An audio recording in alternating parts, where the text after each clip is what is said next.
The cafe was nearly empty, the rain outside drumming a restless rhythm against the windows. I had been staring into my untouched cup for so long that the steam had given up, leaving behind only a faint bitterness rising from the dark surface. That was when she leaned across the table, her voice barely above a whisper, but sharp enough to slice through the silence between us. "I'm dying to kiss you right now." The words hung there, reckless, impossible to ignore. My chest tightened as if the entire world had stilled, just to make room for them. Her sly smile didn't waver, but I could see the tremor in her hand where it brushed against the rim of her glass. For a moment my heart betrayed me, skipping, stumbling, before it found its beat again, too loud, too fast. I wanted to look away, to ground myself in something ordinary, but her eyes held me captive. I wasn't ready for this. Not after everything I had carried, not after the years of silence and half-lived days. And yet, there it was. Her voice, her smile, her secret. And in that instant, my life felt dangerously close to changing. Until that night in the cafe, my life had been little more than routine. Wake before dawn, lace up worn shoes, and walk the same cracked sidewalks toward a job that paid the bills, but never touched the hollow space inside me. I worked at a modest design firm, surrounded by deadlines and drafts, yet most days I felt invisible. People greeted me, asked about projects, even laughed at the occasional joke, but when I went home, no one waited for me. My apartment was small, tucked on the third floor of an old building where the elevator groaned each time it moved. The walls were thin, the neighbors loud, and at night the city's hum pressed against my windows. I used to think of it as background noise. Now it was company, the only heartbeat I could rely on. Friends had drifted away slowly, like smoke dissolving into the air. Some left for marriages, others for cities brighter than ours. A few tried to stay in touch, but I grew clumsy with words, tired of answering the same questions about whether I was seeing someone or if I was still getting over it. Over what exactly? The losses I never learned how to name? The years I spent waiting for something that refused to arrive? Most evenings, I drowned myself in work, hiding behind the glow of a computer screen until exhaustion forced me to bed. I told myself it was enough, that silence could be safe, that solitude could be chosen. Yet deep down, there was a pulse of loneliness I couldn't quiet. It showed itself in small ways. The empty chair across my table, the unopened letters, the urge to keep the television running while I ate just to feel less alone. Then there was her, not the woman from the cafe, at least not yet. Before she became that moment, she was a flicker at the edges of my days. We had crossed paths through work, her firm occasionally sending proposals to ours. She was sharp, composed, the kind of woman whose presence filled a room without raising her voice. I noticed her in passing, the way one notices a photograph on a wall you walk by every day. Familiar but distant, admired but untouchable. I never expected our worlds to overlap beyond formal greetings and polite smiles. She seemed to belong to a life of quiet confidence and deliberate choices, while I was still trying to stitch my days together. What unsettled me most wasn't her beauty, though it was undeniable. It was the way her eyes seemed to catch things other people overlooked. The tension in someone's shoulders, the weariness in their voice, the silence that lingered after their sentences. I avoided that gaze for as long as I could, fearing what it might see in me. But life has a way of circling back, of placing two people at the same table on a night when rain won't stop falling. And suddenly, all the loneliness I had tucked away felt exposed, fragile, waiting for a touch that might change everything. It started quietly, almost by accident. A late evening email exchange that stretched longer than necessary, small notes between revisions of a design proposal.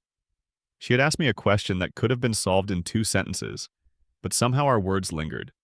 I found myself replying with details, anecdotes that slipped past professionalism. To my surprise, she responded in kind. Days later, she suggested we meet to clarify the final draft.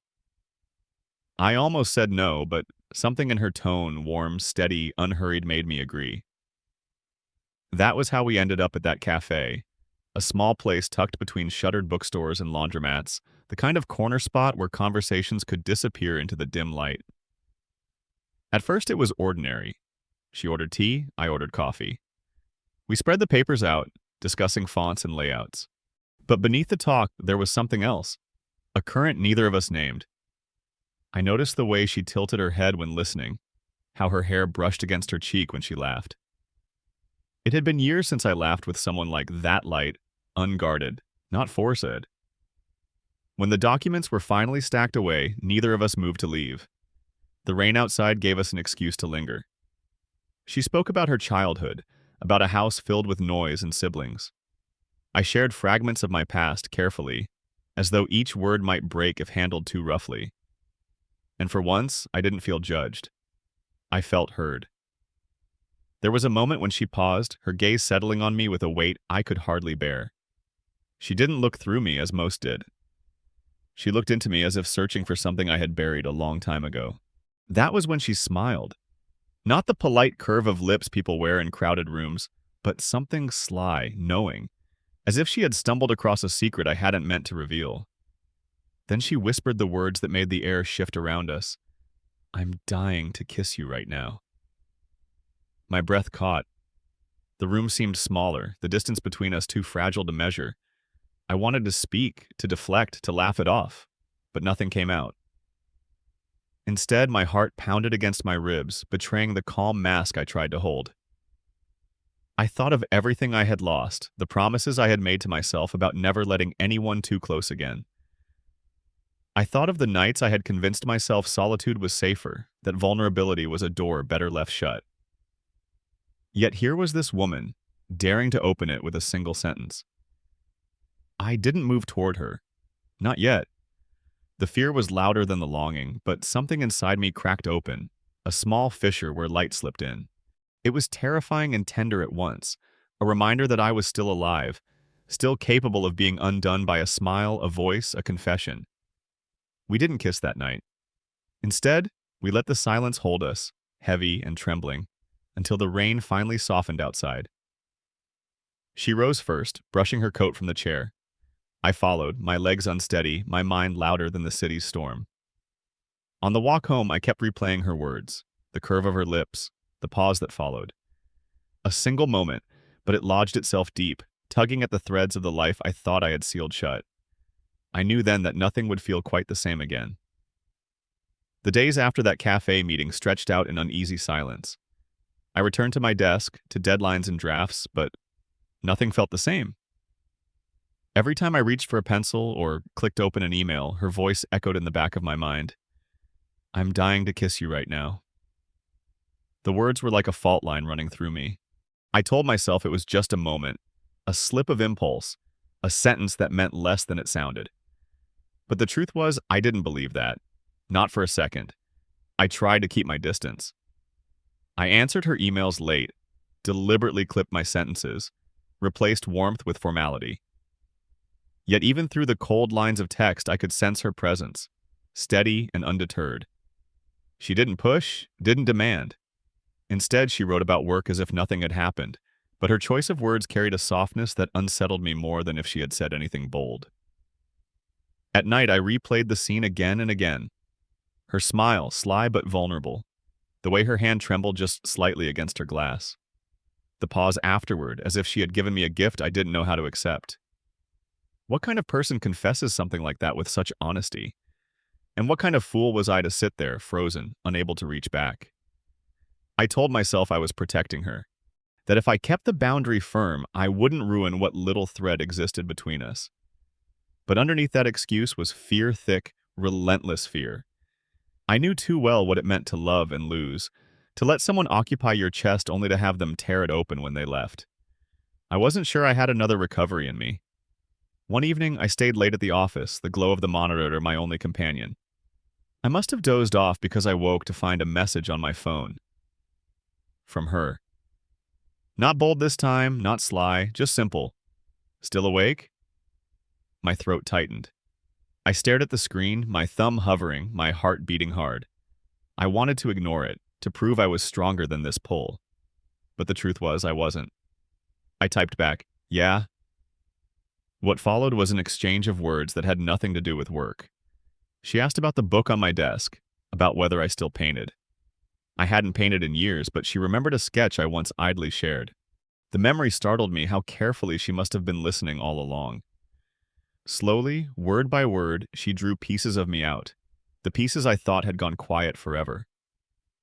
The more we spoke, the more the walls I built began to crack. I found myself telling her about the nights that stretched too long, about the silence that pressed in. I didn't give her everything, not yet, but I gave her enough for her to see me. And she didn't flinch. She answered not with pity, but with recognition, like someone who had sat in a similar silence. That night I couldn't sleep. Her voice, though only through text, lingered. I lay awake, the ceiling above me a blank slate where her words rewrote everything I thought I had decided. It scared me how much I wanted to hear her laugh again, how much I wanted her presence to keep unraveling the loneliness I had worn like armor. The next time I saw her, it was unplanned. We crossed paths at the firm's entrance, both leaving late. The city outside was loud, neon lights blurring in the wet pavement. She smiled, not sly this time, but gentle, steady. "You look tired," she said softly. I wanted to laugh, to tell her exhaustion had been my shadow for years, but instead I just nodded. And then came the pause, the kind of silence that hums with possibility. She stepped closer, not enough to touch, but enough for me to feel her nearness. Her eyes searched mine, patient, asking without words what I had failed to answer that night in the cafe. My chest burned with conflict, past against present, reason against longing. I didn't kiss her, but I didn't step away either. And in that hesitation, in that fragile space between fear and desire, I felt my own heart pounding louder than the city around us. It was the beginning of a choice I could no longer avoid. I had always believed decisions came with clarity, like a door swinging open, light flooding in. But when it happened, it was quieter than I expected.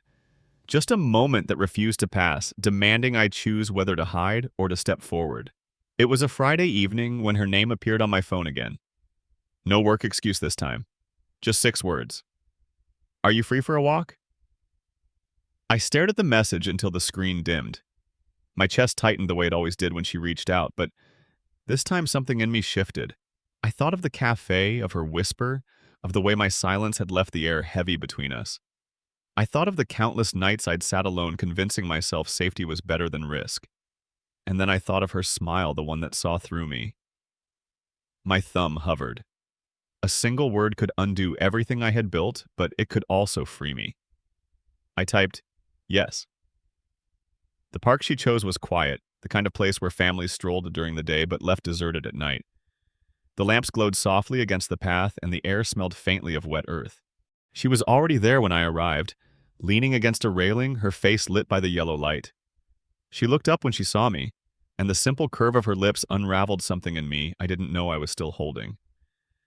For a while, we walked without speaking. Our footsteps were the only sound, falling into an easy rhythm. Finally, she broke the silence. "That night at the Kai, I didn't mean to make things harder for you." I stopped walking. The words I had kept locked up pressed against my throat, desperate. "You didn't make it harder," I said quietly. "You just reminded me of something I wasn't sure I could feel again." Her eyes softened, though she didn't move closer. She was giving me space, waiting. I realized then how rare that was, someone willing to wait for me to find my own voice. I took a breath that trembled more than I wanted to admit. "I've been afraid. Afraid that if I let someone in, I'll lose them. Afraid that I won't survive it this time." Her gaze didn't falter. She only nodded, as if she understood too well. And then she whispered, "You don't have to be unbreakable." The words settled into me like rain after drought. My defenses, the walls I had built with such care, felt fragile under the weight of her quiet honesty. So I made the choice. Not loud, not dramatic, just one step closer, closing the space that had held all my fear. My voice was low, almost unsteady, but it carried the truth I could no longer hide. "I wanted to kiss you that night, too." Her breath caught the faintest sound in the stillness, and then she smiled, that same sly, knowing smile, but softened now with relief. She didn't rush, she didn't need to. The decision was already made. For the first time in years, I let myself lean into the risk, into the trembling unknown. And though nothing more than a single step passed between us, I knew I had already crossed the line I had been circling for far too long. The days that followed felt different, though nothing outwardly spectacular happened. There were no grand announcements, no sweeping gestures, yet inside something had shifted. The silence that once filled my apartment no longer pressed in on me the same way. Her presence lingered, even when she wasn't there, like a soft light I carried back with me after each encounter. We didn't rush. There were no sudden declarations of love, no frantic attempts to define what we were. Instead, we moved slowly, carefully. A late coffee after work. A phone call that stretched past midnight, our words weaving through small stories, laughter, and quiet confessions. And each time I felt myself loosening like knots untying one after another. But with the warmth came unease. Fear doesn't vanish overnight. It lingers, tugging at the edges. Some evenings I caught myself withdrawing mid-conversation. My words clipped, my tone distant. She noticed, she always noticed. Yet instead of pulling away, she would fall silent too, not in anger, but in patience. She gave me room to wrestle with my ghosts. Even when I couldn't articulate them, that patience became a mirror reflecting the truth I had avoided. The only chains left around me were the ones I kept tightening myself. One night, after another long call, I put down the phone and looked around my apartment. The half-finished sketches on my desk, the dishes waiting in the sink, the books I had stopped opening, all of it looked different under the weight of what I was beginning to feel. For the first time, I wasn't afraid of the mess. It didn't condemn me. It was proof that I was still here, still living, still capable of change. The next morning, I did something I hadn't done in years. I bought new brushes and paints. When I told her later, she smiled through the phone, her voice alive with quiet pride. "See, you're finding yourself again," she said. And in her words, I felt both encouragement and truth. She wasn't asking me to become someone else. She was reminding me of who I had always been before grief dulled me. Yet transformation is rarely gentle. One evening, as we sat together at the cafe again, a song played from the corner speaker. It was a song I hadn't heard in years, one tied to memories I had buried deep. The melody clawed at me, dragging back images of the past I thought I had escaped. My chest tightened, and without meaning to, I pulled away from her touch. Her eyes softened with understanding, though pain flickered there too. "It's all right," she whispered. "You don't have to run from it." Not with me in that moment. I realized what had been changing all along. This wasn't about forgetting the past or pretending loss never carved through me. It was about carrying it differently, no longer as a chain, but as a thread woven into who I was. Her presence didn't erase the ache. It gave me a place to set it down without shame. Walking home that night, the city lights blurred into soft halos. I felt lighter, though nothing tangible had shifted. It wasn't about kissing her or holding her hand, though those things mattered. It was about the quiet acceptance that I could let someone in, knowing the risk, and still choose it. Transformation rarely arrives in thunderclaps. Sometimes it comes in a sly smile and whispered words across a cafe table, in the steady patience of someone who refuses to look away. And as I unlocked the door to my apartment, I knew I was no longer living a half-life. Something in me had begun to breathe again. Weeks later, I found myself standing by the same cafe window where it had all begun. The rain was lighter this time, falling in gentle threads against the glass. She sat across from me again, her hands folded around a warm cup of tea. Her smile quieter now, less sly, more certain. I thought back to that night, the words she had whispered, the way my heart had stopped, as though time itself had paused. Back then, fear had nearly swallowed me whole. I had almost let the moment slip away, almost convinced myself it was safer to retreat into silence. But here we were, still sitting across from each other, still learning how to navigate the spaces between our words. There were no promises carved in stone, no guarantees. Just two people carrying their own histories, daring to reach across the fragile distance. I watched as she looked out at the rain, her reflection blurring against the glass. When she turned back to me, her eyes softened in that way that always unraveled me. "You know," she said quietly, "I meant it that night." My chest tightened, not with fear this time, but with gratitude. I reached across the table, my hand brushing against hers, and let the silence answer for me. The world outside moved on. Cars splashing through puddles, people rushing under umbrellas. But for that moment, inside the cafe, there was only us. And in the stillness, I felt something I hadn't in years. The quiet certainty that sometimes the smallest moments leave the deepest echoes. Have you ever sat across from someone and felt your whole world tilt with just a single sentence? Maybe it wasn't as bold as hers. Maybe it was only a glance, a touch, a silence that spoke louder than words. But you knew in that instant your heart was no longer your own. If this story reminded you of a moment like that, one you still carry, quietly share it in the comments. Sometimes the smallest memories are the ones that bind us together. And if you've ever wondered whether it's worth the risk to open your heart again, maybe this story can be your answer. Follow along for more stories like this. Who knows? You may see yourself in the next one.